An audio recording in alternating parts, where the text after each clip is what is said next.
Welcome to another Fireside Talk. This week we're with Tom. We're going to discuss how we have got through the dark, sort of cold winter nights with some different techniques that we use. So, Tom. Yeah.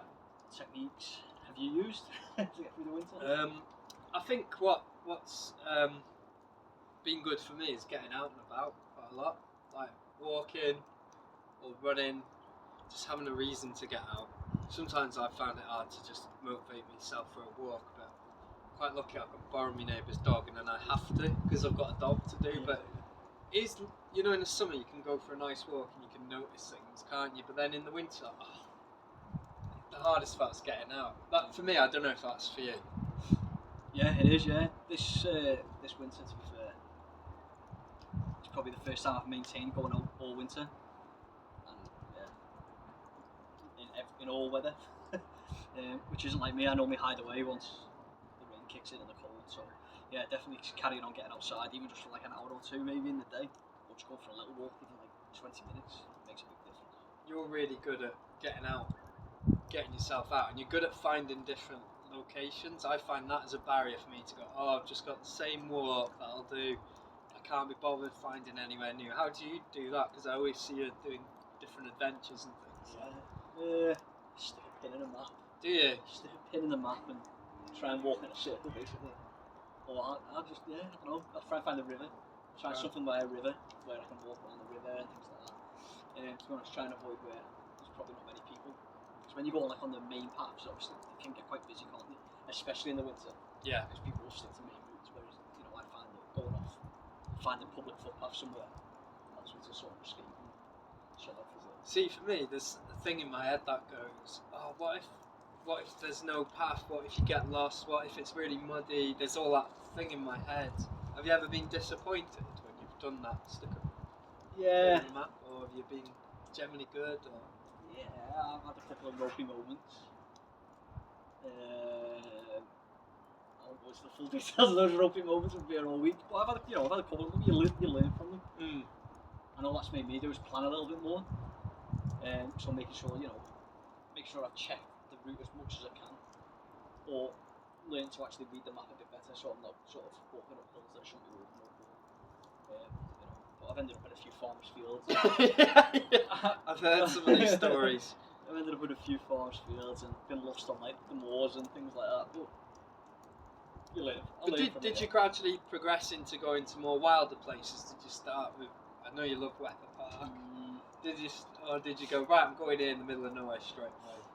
When I started going out, I started in the middle of nowhere. Right. But I was escaping stuff, so I think that's the reason why. Yeah. It was more like, let's walk as far as I can to nowhere. Probably to help me switch off. So I'm probably not as bad as I used to be fair, in terms of, because I don't walk as far, so I've got less chance of getting lost in that distance. Yeah. At that point I was doing like 20, 25 mile walks. Just for a laugh, just to escape. Whereas now, I just do sort of 7 to 10 miles really. I don't do that anymore. But also like planning and organising my car and things like that. So this winter I've made sure that all my stuff's packed. So my stuff and the kids' stuff are all in boxes. My work stuff's all in boxes, so that I'm not constantly like recycling wet clothes. I can just take what box I need. That's cool. That's what we see in nature, isn't it, as well? Like over winter, maybe, animals have prepared things where they've hidden food or nuts and they're slowing down and they're digging into those stores, but they've planned it all. Because I find with getting out, when we're running, by having a plan or a goal, it takes the motivation out of it for me. I'm like, right, I've got to run X amount of miles today or that. If I've got something, so taking the thinking out of it, but you're doing a bit of prep, so when you do go out, it's easier. Yeah. Is it alright? Yeah. Just takes that, takes some of the uncertainty away, doesn't it? Which I suppose is the point of going out at this time of year. Is that there's a lot of uncertainty when it's dark and cold, and sort of wait for those later night light. I think just to put that round. Something I do when I get out, I try and do. When it's February now, but it's been dark for so long. Is when I'm walking, is just try and notice things. And I've just noticed like the rose plant there, it's just got new shoots. So you think, well, rose doesn't really grow in February, but nature doesn't really have a set calendar date, does it? And it's cool, you see life come back, which is quite nice. Just noticing things is quite important to me. Yeah, same. And obviously the nights are starting to get a little bit later. It's just making the most of them, isn't it? When it is late. You know, I was out yesterday watching the sunset and stuff at 5 o'clock. You know, it was cold. We still got to make the most and go out. You know, put a coat on, being outside for half an hour towards the last bit of the sunset. You know, I think most people can manage that, and it certainly helps me to go and see the colours in the sky rather than the grey and enjoy it. Do you see it as a treat to yourself or a necessity getting out? Is it like, I've got to take my medication over winter, which is going out, or do you think this is a real treat, I'm going to treat myself? That's a good question. I feel like I'm missing out. You're missing out? I feel like if I see the sky was like it was over the last couple of days, with not a cloud in the sky and it's sunset, and I don't go out and see it, for me it's like, that day's gone then. I've not got the opportunity to go and do that again. So I'll go out and I'll do it. That's nice. Do you even feel like that when you're really hectic, or do you think, I'm too busy to go out and have a look at the sunset or the stars? Or... Yeah, I still feel like that. Obviously, sometimes time doesn't allow to do it. But sometimes I will. On the way back from work, I won't come directly home. I'll drive off somewhere, like, down the coast in the Wirral or somewhere, and sit and watch the sunset, or I'll sit and have a coffee by the car and things like that. Even if it's just for 10, 15 minutes, it's a nice way to chill out, isn't it? What I'm really interested in knowing is, we both know it's really good, we both love getting out, but you seem better at getting out than me. What are your main tips for like overcoming just getting out the door? Because for me, sometimes I'll do it in half an hour, I'm just going to look at Instagram, or I'm tired from work, or I'm going to play the Xbox or what have you. Like, what is it that you do? Do you have to push yourself? Are there things you can overcome those barriers?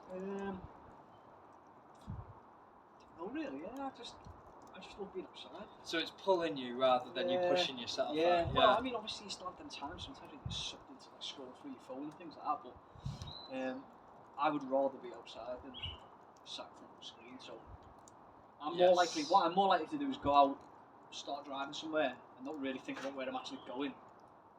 And some ways that's similar to scrolling through my phone, because I'm just aimlessly driving around trying to fill a gap.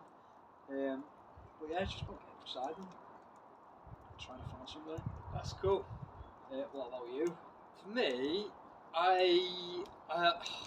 the worst at delaying it and not getting out. And but I find I've decided to do Route 66 this year virtually. So I've got to walk 1,600 miles. So I have to do a certain amount every day.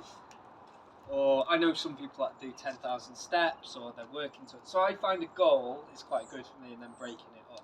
Yeah. So I try and set myself goals this time of year for the spring, whether it's a run, to walk X amount of miles, and that's for me, because I don't naturally feel it pulling me out. It's more I have to push myself out. You know what I mean? Yeah. So to end then, what would be your one top tip to get through these final sort of few weeks of dark nights? For me, there's only so much you can walk and get out. So find something else you can do. We both agree walking and getting out is good. Something else you can do. Find a good book. To be honest with you, if you're not addicted, computer games can be good unless you've got something more pressing to do. But we often find with the darker nights, there's less to fill our days with, isn't there? So I found books, hot baths, keeping warm, can't be a hot bath. And then the final one is just connecting, having chats with your mates, seeing people. And that can be a great way to get outside. Instead of going to a pub, why don't you see your mates round a fire, let them get smoked out like we have today. Let's see. And that's my other tip. If you're having a fire, make sure it's not you're sat in the wind like we are. Yeah, and for me, I'll stick to the theme of being outside. Yeah, it's just take moments to go outside. You can read your book outside, go for a coffee outside. You've got kids, take them outside. And just take notice outside as well. What do you notice? Take notice of the birds, because they're still outside tweeting away. And Right. That's it Cheers. for another week. Thank you very much, and I will go and wipe the tears off my face. For sure. Take care.